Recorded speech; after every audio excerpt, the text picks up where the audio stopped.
You shouldn't think of AI video generation or AI whatever as a scarce resource that you can only use it in a tiny number of areas. You should be thinking that by the end of this year, you'll probably be able to do it across everything. Welcome to Sidecar Sync, your weekly dose of innovation. If you're looking for the latest news, insights, and developments in the association world, especially those driven by artificial intelligence, you're in the right place. We cut through the noise to bring you the most relevant updates with a keen focus on how AI and other emerging technologies are shaping the future. No fluff, just facts and informed discussions. I'm Amith Nagarajan, chairman of Blue Cypress, and I'm your host. Greetings and welcome to the Sidecar Sync, your home for content at the intersection of associations and AI. My name is Amith Nagarajan. And my name is Mallory Mejias. And we are your hosts. Today, we are going to cover some crazy and awesome and exciting things that are happening at the forefront of artificial intelligence, and we're going to tell you how they might apply to your world as an association leader.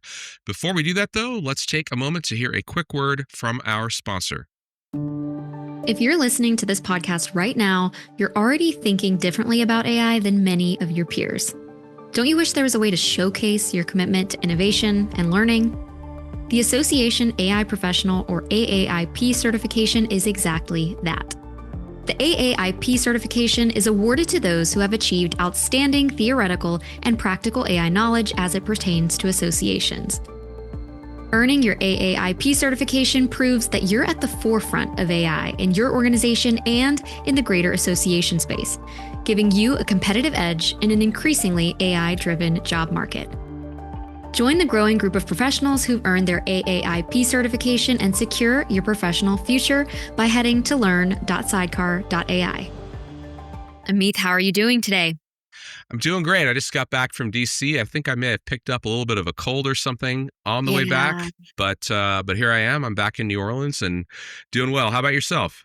I'm doing pretty well myself. Nothing like a little dose of Sidecar Sync to make you feel better, right? That's right. It's like an adrenaline shot. It's awesome. Exactly. I have been itching to find out how the Innovation Hub went. I was not able to attend, and I haven't really talked to you yet, Amith, about it. So this is the first time I'm hearing, but how was it? How did it go? How was your session? It was amazing. So this is the third annual DC Innovation Hub. We have the Chicago one coming up in 2 weeks in Chicago, April 8th. And that's also going to be an amazing event. It's at the American College of Surgeons office downtown. And the DC Innovation Hub was at the American Geophysical Union just north of DuPont Circle in DC. Beautiful location, amazing conference, wonderful hosts. We thank our friends at AGU for that. And we had great turnout. We had about 70 people show up. This is our small community event we do in DC and Chicago each year. Our main flagship event, as many of you know who are listening, is DigitalNow, which will be in Chicago this fall. But back to the Innovation Hub in DC, it was really a cool moment in time, I think, in a way, Mallory, in that we really are seeing people build. They're past the contemplation stage. Many of the people that were in the room were there to listen and learn, but they were also there to share. That's the idea behind the Innovation Hubs. We started those as informal community gatherings to certainly share some content and things that various folks across our family of companies are doing, but more than anything, to kind of take a feel of the community and say, hey, like, what's going on? And so people are talking about deploying AI in a lot of interesting ways. So it was super fun. I learned a ton, met some great people I hadn't had a chance to meet in person before. All around, really well worth it. And I hope those of you that are listening that are even somewhat close to Chicago consider joining us on April 8th. We still have a little bit of room left. Mm-hmm. Were there any key takeaways or any challenges, any patterns that you noticed emerge of all the associations there said, oh, we're really struggling with X? Anything like that? I think more than anything, people seem ready.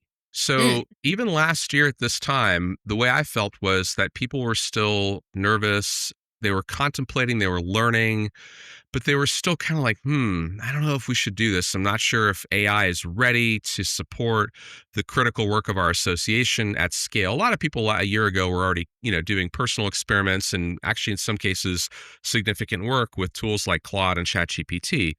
But to deploy it as an organization, right? Mhm. To go out into the world and say, this is our association's AI for knowledge, or this is our association's tool for search or personalization. Few were doing that. And this time around, what I felt was that people were saying, yeah, we are doing this. It wasn't a question of if. And I think that's exciting because, AI is not going to wait for any of us, whether we're, do-gooders in the not-for-profit sector or somebody else. Like, AI is not hanging out and just saying, hey, we'll wait for you however long you want. So I was excited to see people taking action because that's really the learning loop, right? We talk at Sidecar all the time about the AI learning journey. It's not an event, it's a continuous and forever process. And that's true in any domain. It's definitely true in AI. And when you go and do the thing yourself, that's when you really learn. And you build organizational reps that leads to organizational strength, obviously leads to culture change. It's cool. So I was really pumped up about that. We heard about people talking about a lot of different kinds of AI as well. So some people doing interesting analytics stuff. Some people are doing personalization at scale. Some people are doing, knowledge assistant work. So it was a lot of fun. That's awesome. I feel like you and I, and through the podcast, through Sidecar, are getting to witness this journey from its inception all the way to now, all the way into the future. I'm thinking of the AI mastermind group that Sidecar runs for association C-suite leaders, and thinking how in its early stages, the AI mastermind group, we had to lead most of the sessions because there just weren't any use cases out there. It was more abstract. We were talking about concepts, getting your data ready, strategy. And now in our AI mastermind iteration, we're having more and more participants present because they're actually like rolling out these projects themselves. So it's been really neat to see in 75 episodes how far we've come. Yeah, I think we had to with the mastermind. We had to get the party started, but now it's Yeah. raging, so it's pretty cool. And that mastermind group is awesome. So a good friend of ours, Mary Byers, she and I are the leads of the mastermind. We host this virtual monthly 90-minute session with a small group of engaged leaders from a variety of different associations. And if you're interested in going deep on AI once a month, consider joining that. We have information on our website there as well. But yeah, you're right. I mean, this journey that we're on, we are witnesses to it, as you pointed out, Mallory, and we hope to be, in various ways, obviously educators and sources of inspiration, but really a conduit through which the community can share their experiences with AI. And so, to build on the point I made with respect to Innovation Hub, what we'd love to do is hear more from our listeners, from the folks who watch us on YouTube. Give us feedback on things you're doing. In some cases, we may be able to bring you on the pod as a guest or feature something that you're doing in an article on the Sidecar blog, in our newsletter, etc. We'd love to hear from you. That's the most powerful thing. We can talk about our perspective as the leaders of Sidecar and Blue Cypress. At the end of the day, what matters is what you guys are doing. In today's episode, we are talking about AI models. Is that a surprise? We're talking about the release of Gemini 2.5 Pro, and then we'll be talking about DeepSeek's latest upgraded model. So, starting off with Gemini 2.5 Pro, it's Google's latest and most advanced AI model introduced this week to the public. Gemini 2.5 Pro is part of a greater trend of thinking models or reasoning models, which are advanced AI systems designed to mimic certain aspects of human thought processes, particularly in problem solving and logical reasoning. These models use complex algorithms and techniques to analyze information, draw conclusions, and make decisions based on that analysis. We've chatted at length about Claude 3.7, OpenAI's o1, and now Gemini 2.5 Pro is joining the ranks. The model uses techniques like reinforcement learning and chain of thought prompting to simulate reasoning. This process involves the model thinking through its responses by verifying facts and logically deducing answers before providing them. With a large context window of 1 million tokens, Gemini 2.5 Pro can process extensive amounts of data and not just text. It can also process audio, images, videos, and large data sets like entire code repositories. The model's agentic coding abilities allow it to create complex applications like fully functional video games from a single prompt. I did a little brief test with 2.5 Pro in the Google AI Studio before we recorded this pod. And so far, I like it. It breaks down exactly what it's thinking, which a lot of the models that I mentioned do as well. You all know that we produce blogs from our Sidecar Sync transcripts. If you've listened to the podcast before, we've talked about this several times. Typically, my go-to model for that would be Claude, but I decided to run a little experiment with 2.5 Pro. And I was quite impressed, mostly because I like to start that process by asking, identify 3 topics from this podcast that we could write a blog about, instead of just asking it to generate, an entire blog at once. And it gave me some really compelling topic ideas. And then it also provided support from the podcast. So at minute 10, Amith mentioned this. This is why I included it in this topic. So I thought that was interesting. That's something that Claude does not typically do when I use it. Amith, what are your initial thoughts with 2.5 Pro? I'm pretty impressed with it. I haven't personally sent it a single prompt, so I'll disclose that. I intend to over the next couple days, but I have seen several videos of demos of Gemini 2.5 Pro. You pointed out the long context windows, so let's talk about that just for a minute. And so, quick refresh for those who have heard this before, and for those that may not be super familiar. When you're talking to an AI, the context window really refers to the amount of short-term memory it has.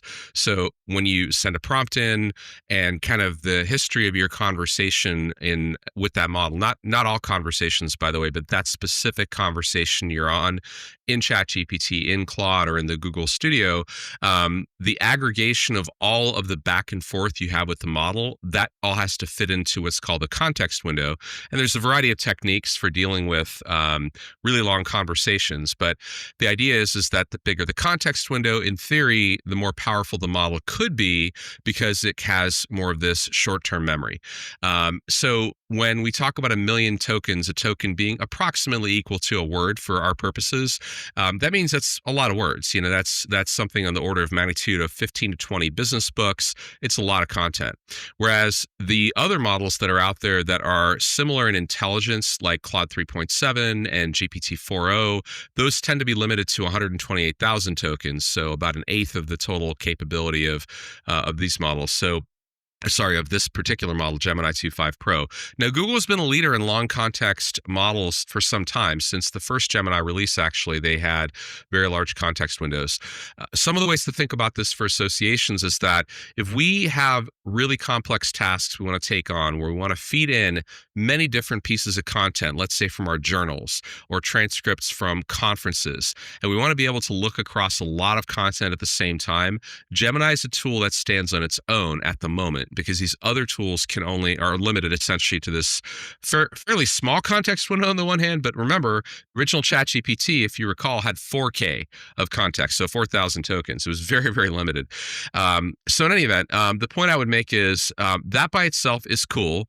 And really, more than anything, that's not new. That's just a feature of Gemini that seems to be a key differentiator for big, complex pieces of content. But really, the intelligence of the model is pretty amazing. So one of the people I follow on YouTube is a guy named Matt Berman, if you like slightly more technical content, he's a great YouTuber to follow.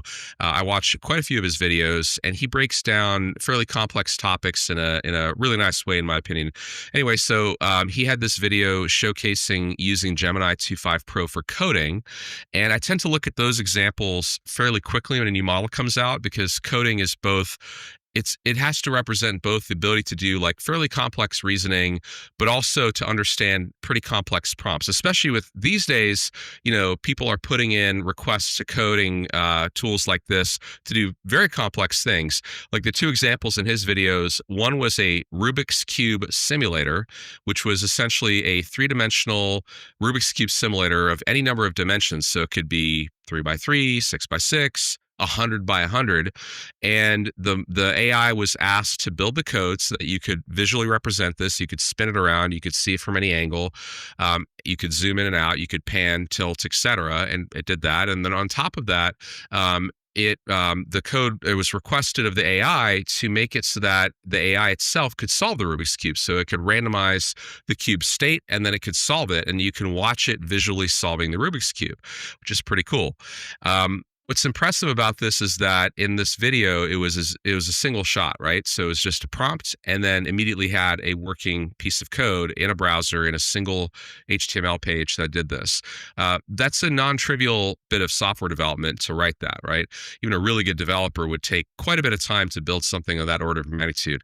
The other example was also similarly three-dimensional visual kind of thing in the browser to build a Lego simulator to be able to snap Lego bricks together of any sizes and shapes and colors. And what he demonstrated there was pretty cool. So I found that particular example really compelling, both because it was clearly showing the ability to do fairly complex reasoning with that level of coding. This is not a trivial coding exercise like, there's some simpler games that people have asked, like build a snake game in Python, which is, I wouldn't say that's trivial, but it's fairly simple. Comparatively speaking, this is an order of magnitude more complex. So that was impressive. I think your example was great. And when we're talking about this just continuous evolution of these models, the thing we always have to point out is there's so many options, right? Yeah. So this is now Google getting into the game in a way that I think really puts them more on the radar for a lot of people. We talk about OpenAI, we talk about Claude, we talk about the open source models, but Google's just been kind of behind, at least in the public perception. And in terms of usage, certainly they've been a distant, maybe not even third place is what I was going to say, maybe fourth or fifth. So I think this is going to put them back on the map for a lot of people to really consider and think deeply about. Mm-hmm. And that was one of my follow-up questions too, is at least from my perspective, it sounds like from yours too, Google seems to be late to the party oftentimes when it comes to AI. But when they arrive to the party, right, they're well dressed, people want to hang out with them. Like this model's really impressive, but it seems late. So is that kind of Google's MO, you would say? Like, do they take more time to bake things because they want to put out something really quality? I definitely think that is an element of it that I think in fairness to them, I think that's a part of what they need to do because of their scale and because of their brand, that they want to put things out that are fairly well thought out.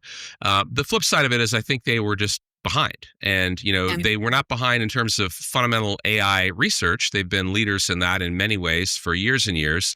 And for those that aren't familiar, Google actually invented the transformer architecture, which is the type of neural network that has powered all of the language models you've been hearing about, including the original ChatGPT, and it still powers the vast majority of language models. Back in 2017, they invented that architecture. And so they know a thing or two about AI. These are some really smart folks with a lot of resources. But, one of the things to maybe consider also is organizationally, these guys are the incumbents in search. And so when they saw LLMs start to scale quickly, they're thinking about their own business model. And so it all of a sudden made it, a strategically critical thing to be in this game. So I don't know if they're thinking about it more from the perspective of how do we use it within Google Search and other Google products, and that's their number one priority, versus producing models for the rest of the world to use, as compared to OpenAI and Anthropic, whose only purpose is to produce models other people use. So I don't know if it might be that, perhaps. Yeah. And it's also in any organization, no matter how big and how well resourced and how smart the people are, you have to make priority choices. I'm entirely speculating about this, but I sense that there's elements of that going on. It seems like Google might need to displace itself, which we've talked about before on the pod, this idea of counter positioning, to displace its own search function or at least greatly change it. And it's kind of already done that with AI overviews, which have gotten better, in my personal opinion. But that'll be interesting to watch it play out. Definitely. Yeah, I think that, counter-positioning oneself, it's better to be Netflix than Blockbuster. Yeah. But it's a better idea to potentially say, hey, how can we essentially be the company that creates the new business model that has superior customer experience ourselves? So I definitely see Google heading in that direction. My bottom line is that there's so much happening in the area of models that, even those of us who spend all of our time thinking about this and talking about it and playing with these models and building software on top of these models, we can't keep up. And so just this week, aside from the two models that we're talking about with the new DeepSeek V3 and also Gemini 2.5 Pro, we also had a release from OpenAI with the GPT-4o new form of image generation. Mhm. And it's a really stunning capability. So it's a capability, if you haven't experimented with it since it came out, I really recommend that you get on ChatGPT and ask it to create an image, or take an existing image, drop it in, and ask it to modify it. It's pretty stunning, and that's gotten quite a bit of attention. But it's hard to keep up with all this stuff. The advice that I always give people about that issue of how do you keep up with this is that look for the trend line, right? Look for the pattern and look for how you would like to use these models, not just the specific model. What are the problems you're trying to solve today? If it's a use case you already have working totally fine for the last 12 months with GPT-4, maybe you're not so excited by like this new model that's an even better blog when the existing blog was pretty darn good. Of course, those of you listening to this podcast probably are always looking to take the next step and improve and evolve what you're doing.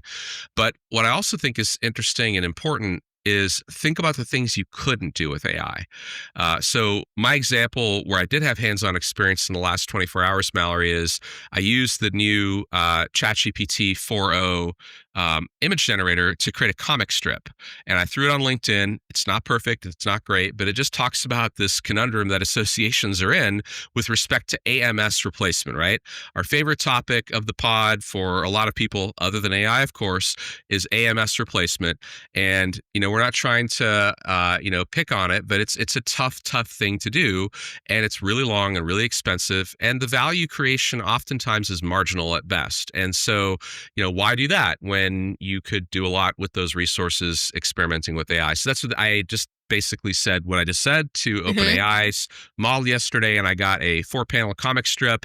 Then I said, hey, give me 4 more panels that kind of conclude like what happens 2 years later if all you do is focus in your AMS and don't do AI. So go check out my LinkedIn if you want to see the comic strip. But in the past, I've had this idea to create comic strips or infographics or whatever, and none of the image generators could do it. So had I not experimented with this last night, I would still be thinking in that mindset that wouldn't it be cool if I had this creative outlet to create comic strips or infographics with just an AI model? But in my brain, I would say, oh, but they do a horrible job with text. Oh, but they can't do different styles. Like a comic strip style is very different than the kind of, we all know these AI images have started to look like for the last couple of years. They're very, very similar. But now my brain is all fired up about like all these new capabilities we have, right? So experimentation is good, but the trend line is it's not just we're excited about OpenAI's image generator. All the other ones are going to be like that within half a minute, right? You're going to see the same thing from Midjourney probably within days. You're going to see the same thing from all the other multimodal models. We know Anthropic is no slouch with their Claude product. So it's exciting. So the trend line is image generation really can be used for things that even like a day ago or 2 days ago couldn't be used. And that's what I keep looking for is what are the next use cases that are the next unlocks? Yeah, that's a great point. Your comic strip was good. I highly encourage you all to go to Amith's LinkedIn. We can include that in the show notes as well for you to check out. I have never asked Midjourney, which is my preferred image generator, to do a comic strip, but I'm pretty sure it wouldn't do a good job with it based on how frequently I use it. So I'm going to use GPT-4o's image generator the next time I publish a blog, which might be today, and see what I can come up with. The tech side of it is really compelling because the image generation, even in the past when we've had really stunning images generated by AI, when they have attempted to incorporate text, whether it's a Not so sign in the good. background, it's always been, kind of garbled up. And even when you prompted the AI to say, do not include text, it would Yeah. still oftentimes include text. So this really does represent a pretty significant leap in image generation. And that's useful in so many respects. You think of it as, well, again, when we're going from something that was once scarce to something that is abundant, comic strip would take a lot of work to put together, right? You need talented illustrators, you need the idea for the comic strip, you need all this stuff. And I certainly wouldn't be attempting to do that. I really can't do much more than a stick figure to save my life, So, but I have ideas. And so I'd love to be able to express those ideas in different ways that are both interesting and hopefully effective in communicating. So I find this really, really exciting. So then you take the comic strip and you say, hey, take an image to video generator and now animate that comic strip and add audio Wow. to it. And, so on and on and on this goes, right? Wow.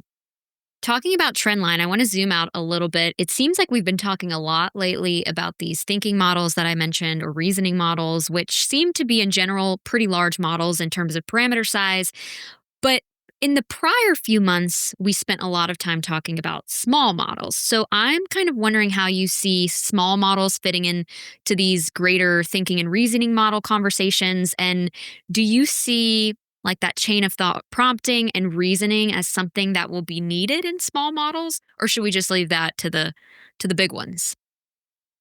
Well, I think that the simulation of the chain of thought reasoning is something that some of the small models are starting to do in some ways Okay. where they're not really doing reasoning in the same sense as the bigger models. So as you mentioned, Mallory, O1, O3 from OpenAI, Claude 3.7, and now Gemini 2.5 Pro all use this internal thinking process where rather than trying to give you an answer as quickly as possible, they decide that the problem is complex enough that they're going to break down the problem into steps, and they're going to solve each of the steps one at a time, typically sequentially, although not always, and then bring back the results from each of the steps, compile a result, and then evaluate the result, and then possibly iterate again and again until the model determines it's gotten to a good result. And this process is this reasoning process, as it's called, is compute intensive. It takes more time, it takes more compute, and it produces remarkably improved results compared to just quickest possible answers, which is, we've compared it in the past to the idea of system one and system two Mm. thinking, of the intuitive reactive thinking versus the reasoning style thinking that our biological brains are doing so well. I think coming back to your question about small models, will they incorporate actual reasoning processes? I'd be surprised if they didn't at some level. Okay. But at the same time, part of what we are seeing is people distilling into smaller models things that reflect the intelligence of larger models. And we've seen that from big LLMs to small LLMs for some time now, for a couple of years, where the small models keep getting smarter. And the model architectures are getting better in some ways. They're getting smarter, but it's also about how the data set that the small model is being trained on reflects back on what the big model knows. So, Hmm. for example, Llama 3.3, the 70 billion parameter kind of mid-sized model that was released in December, is smarter than the Llama 405 billion parameter model that was released last April. And the way they did that is there were some advancements in the tech, but what Meta did is they used Llama 405B to generate a bunch of sample data that they then trained the new model on. So this distillation process is a way of really taking the essence of the intelligence of the larger model and packing it into a much smaller frame. Hmm. And I think you're going to see that with reasoning specifically. To foreshadow our next topic with respect to DeepSeek V3, that's actually a lot of what they did, taking R1's reasoning and dropping some of that intelligence into a non-reasoning model in V3. But you're going to see more and more of this. What I keep coming back to, and this is particularly important for our friends in the world of associations and nonprofits, is that, this is a somewhat technical topic. It's important to understand as a business leader because we're at this forefront of this emerging technology. We want to know what's possible, how we can use it to better serve our constituents, and on and on. But eventually, and I think that eventually might be in the next 12 to 24 months, you're not going to be talking too much about, is the model a reasoning model or is it a straight inference model? I think most of these models will have a reasoning ability, and Hmm. how much of that reasoning ability they use or don't use will be dependent on what you ask it to do. And that's essentially what Claude 3.7 does, right? So Claude 3.7 knows that it needs to go into thinking mode, just like you or I would if I'm given a really complicated math problem or something else that takes, time to reason through. I'm going to do that. I'm not just going to guess at the answer, which is essentially what the fast inference mode is, what language models have been doing up until these reasoning models. Yeah.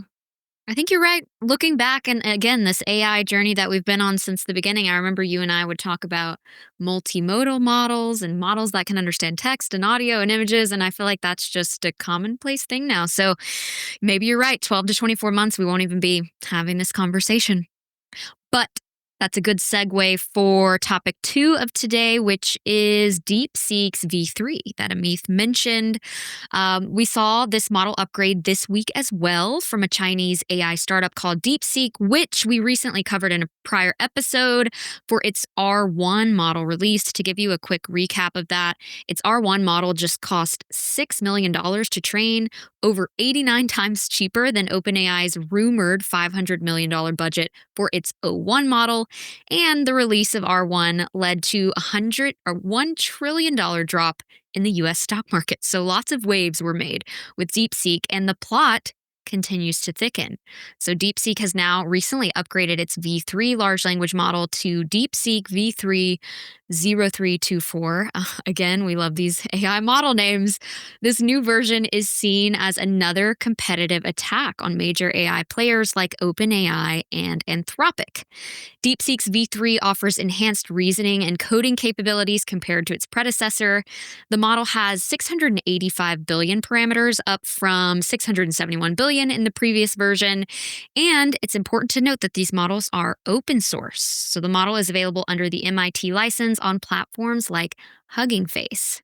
DeepSeek V3 challenges the dominance of US AI companies by offering competitive performance at lower costs, and the model's release underscores the growing presence of Chinese AI startups in the global AI scene, perhaps shifting the balance of power in tech development. I feel like, Amith, with DeepSeek, the things to note are lower cost, competitive capabilities, and the fact that it's open source. Do you agree with that?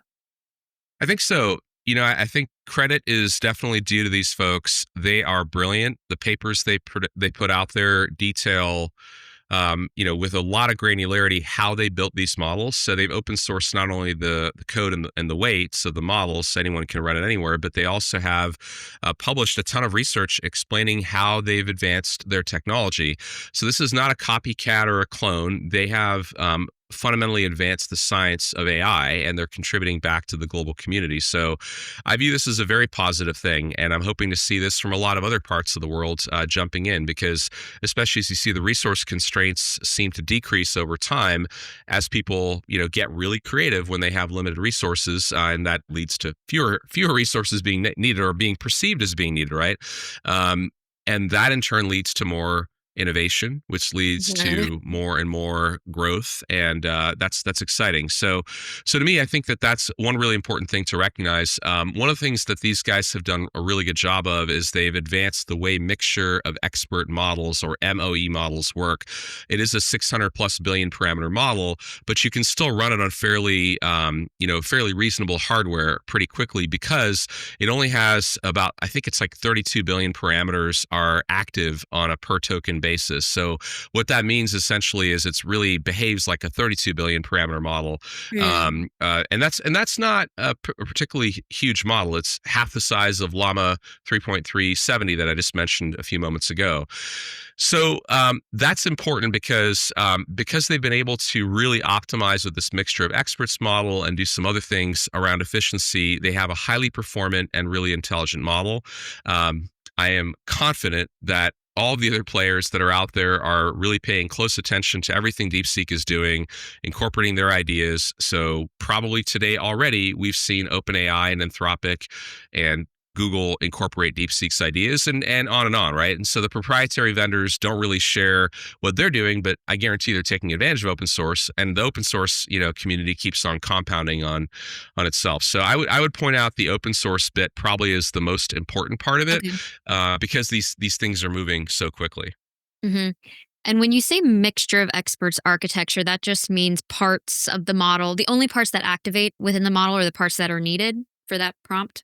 Exactly. So, if I say, for example, I would like DeepSeek to write code, maybe there's a portion of that model's 600 plus billion parameters that are focused on coding, and only those, 30 billion parameters get activated. If I ask it to, write a poem, it might be a different section of that, that synthetic brain essentially that gets activated. So it's a very large brain, so to speak, but it only uses portions of it at a time, and it's not running the whole thing. And most of these AI architectures architectures are MOE, or mixture of experts models. What these guys have been doing a good job with is making them more efficient, making them more performant. Part of what's happening is like, who makes the decision about which section of the model should activate for a given token? And that's something that, of course, is really important, because if you don't route that to the right part of the net, you don't actually get great results. So I would give these guys a lot of props, as I've been doing, in terms of their scientific advancements. My point of view in terms of OpenAI and probably Anthropic as well, but more so OpenAI, is that, you have these companies that have had, I wouldn't say unlimited, but they've had substantial resources. And their perception has been that they need those substantial resources to produce these, world-class gains. And here you have a challenger with far fewer resources, not just money, but also they used equipment that's considerably less powerful due to export restrictions. They don't have access to the latest chips. At least that's what's been reported. So, that tells you a lot. Again, constraints can be incredibly powerful. If you give people a very narrow time frame to do a job, a lot of times you get a better result than if you say, how much time you need, or if you give them longer time frames. I'm a big fan of setting narrow deadlines for small chunks of work. I don't like saying, hey, what's your priority for the next 12 months? I'd rather know what you're going to do in the next week. Not that I don't think about the next 12 months, but like, it's more about how do you put a constraint that's near term, and the smaller the constraints, usually the more creative people get. Necessity breeds invention, which we've said on the pod before. Amith, I didn't realize this, and maybe you had heard it, but there was a bill introduced in the House last month potentially banning federal employees from using Chinese AI platform DeepSeek on their government-issued devices. So I imagine there might be some organizations that would be dissuaded from using DeepSeek models under the threat of a potential ban. But on the flip side, the models are open source. So can you explain whether that is a valid concern or not, or what to keep in mind there? It's totally a valid concern if you're using their website. So if you're going to deepseek.ai, I think is the website, that if you go to that website, that model that you're interacting with is hosted in China, which is, it's not an inherently bad thing to have a model hosted in another country. But the point would be that if you're a government employee and you are asking a model something related to, whatever it is you're working on, maybe that isn't the best thing to send overseas, right? Maybe that's something we should be running within the United States, and preferably in a government cloud of some sort that's secure. So I think that's one piece of it, but that should be separated from the idea of the model itself. It is an open source, open weights model. It can be reproduced, and you can run it anywhere. You can run it in your own data center. You can run it in a public cloud infrastructure like Azure, AWS, GCP, Oracle, etc. You can run it. You mentioned Hugging Face earlier. They provide a variety of services as well. There's a lot of places you can run these models. And so to ban the model, I think, is really misinformed, because the model itself is just a piece of software that's totally something you can inspect. One of the really nice things about AI models is that if you say it's open source, by the way, versus open weights, they sound like similar things. The model itself, the actual number of lines of code behind these models is remarkably small. It's in the single digit thousands typically, or even smaller. And so the models themselves don't have a lot of code. It's all about the weights. So the weights are, of course, like harder to understand, right? They're just a bunch of numbers. But if like someone was worried about like a backdoor existing where like it phones home and sends your data back, that's not a thing. Like you can verify that the software is not doing that. You can also contain these models in ways when you inference them in your own hardware, so that there's no possibility of them doing that. So I think that the mindset should be that we care deeply about where we inference these models. That should be thought about from a security perspective. That should be thought from a vendor trust and vendor reliability perspective. And we should also deeply care about which models we use. But, whereas I probably would not sign up to do any workloads for any of our products in China right now for a variety of reasons, one of which is just whether or not that'll continue to be available, but also it's a question of sensitivity, obviously, of the data. But I'd be totally happy to run these models as long as they're inferenced in places where I believe there's, a better degree of transparency, visibility, control, et cetera. So, we've talked about Grok, we've talked about AWS and Azure Foundry. You can run most of these models in most of those places. Okay, so it wouldn't make sense for the government to ban source code or like the actual weights.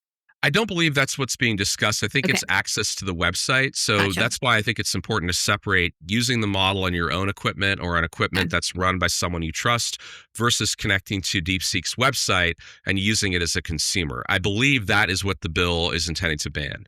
hmm I want to zoom out again to the trend line because, as you mentioned with the first topic, that's what's important to keep in mind. This competition as a whole seems to be driving AI costs down, down, down really quickly.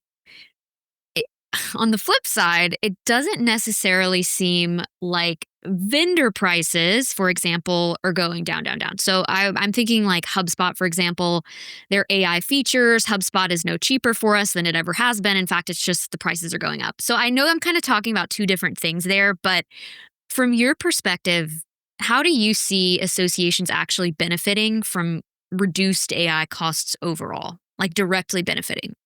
Sure. Well, I think there's a couple of things. First, having the knowledge that the costs are going down at such a rapid rate should open your mind to the possibilities of applications that you couldn't afford previously. So, Okay. if you were to say, "Hey, we want to go through every piece of content your organization has ever published, and we want to auto-generate a taxonomy from it, or we want to do other things with it," right?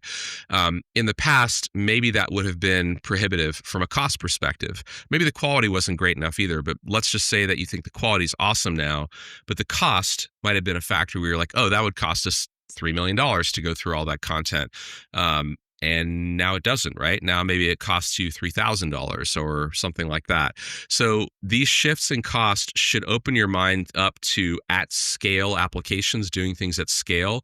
Or what about all the unstructured data that you have in your email or elsewhere? What can you do with that kind of stuff? So the way I look at it is the applications, when cost is going down and performance and speed are going up, it opens up new possibilities. So that's important conceptually because a lot of what we're talking about in this pod and in the rest of our work at Sidecar is plotting your course, really your strategic direction, understanding the tools, understanding the technology, understanding how they all fit together, but thinking about where you should go with this. So clearly we want to optimize current business processes.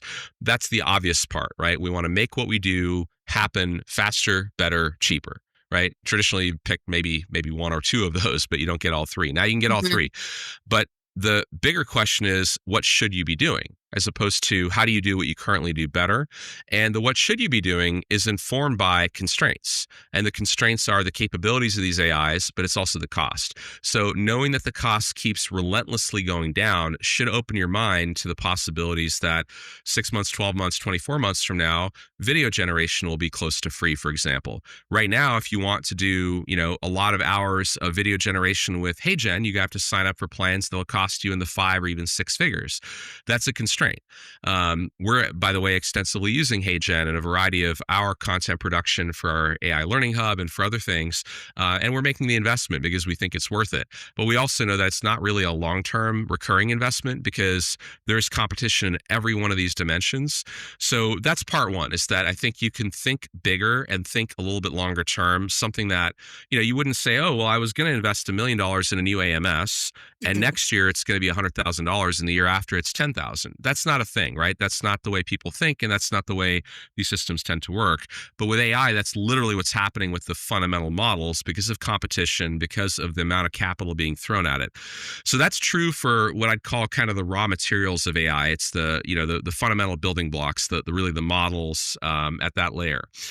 It's also happening with inference competition because so many people are going after being your cloud provider for AI, whether it's the hyperscaler major players like AWS and Azure, or if it's people who have a new approach to hardware like our friends at the Grok, which is GROQ, to always repeat that for clarity, or a number of other folks that are out there doing cool things with inference. That's a hyper competitive market. You're going to keep seeing costs come down there. But to come back to the second part of your question about well, how come we aren't seeing costs for the application layer Mhm. which consumes these AIs is, for one, it's market economics. There's fewer competitors, right, than there are at the model level. There's also more complexity in terms of integration with systems. There's kind of the nuance of what a lot of times is referred to as the last mile of the solution, actually solving the problem. So you can take the model that has Gemini 2.5 Pro caliber thinking, but then to wire it up into your ecosystem and make it work just right for you, still today, there are specialized pieces of software that have to be integrated. There's a lot of labor that's required. There's domain knowledge in terms of what the best processes are. So the actual end solutions, I think you are going to see them come down in cost overall, but it's slower. It's kind of like if we said, hey, let's just imagine that the price of steel was close to zero all of a sudden. Would that mean that the price of cars immediately goes close to zero as well? When you're further down in the supply chain, that can happen, right? Cost of materials can go up and down. Sometimes it has a ripple effect, and sometimes it takes a lot longer to work its way through the system. But ultimately, this is a really good thing. The component costs of the ultimate solution obviously are a major factor in that solution. But more than anything, it's this abundance mindset that I'm trying to really hammer into people's minds, that you shouldn't think of AI video generation or AI whatever as a scarce resource that you can only use it in a tiny number of areas. You should be thinking that by the end of this year, you'll probably be able to do it across everything. So every single blog post that you have, let's have a great video on that post every single time, completely AI generated. Today, that might cost you tens of thousands of dollars. By the end of the year, it'll probably be considerably less. I love that. I call my version of that. So you said dream bigger. I call it often breaking your brain, because it's constantly every day, all day having to say, like, what else could I do with this model? Breaking these barriers of what you thought was possible, especially when we talked about member services, right? Having a member service agent that doesn't just answer basic questions, that actually has access to your whole knowledge repository and can answer domain specific questions. That's something that you have to really open your mind to. So I agree. Totally. I think that's essential. And actually, now that I'm thinking about it, that it could be an interesting take maybe for DigitalNow 2025. I don't know if we have a theme hammered out, but kind of the idea of dream bigger, breaking your brain. I like that. I like breaking your brain. That sounds fun. I don't know. So maybe you all are the first to hear our theme for this year. But with that, everybody, thank you for tuning in to today's episode. I know Amith mentioned Grok with a Q. We do have a special interview coming up. Not sure when we're going to post it, but in the next few weeks or so. So be on the lookout for that. And we will see you all next week. Thanks for tuning in to Sidecar Sync this week. Looking to dive deeper? Download your free copy of our new book, Ascend, Unlocking the Power of AI for Associations at ascendbook.org. It's packed with insights to power your association's journey with AI. And remember, Sidecar is here with more resources from webinars to boot camps to help you stay ahead in the association world. We'll catch you in the next episode. Until then, keep learning, keep growing, and keep disrupting.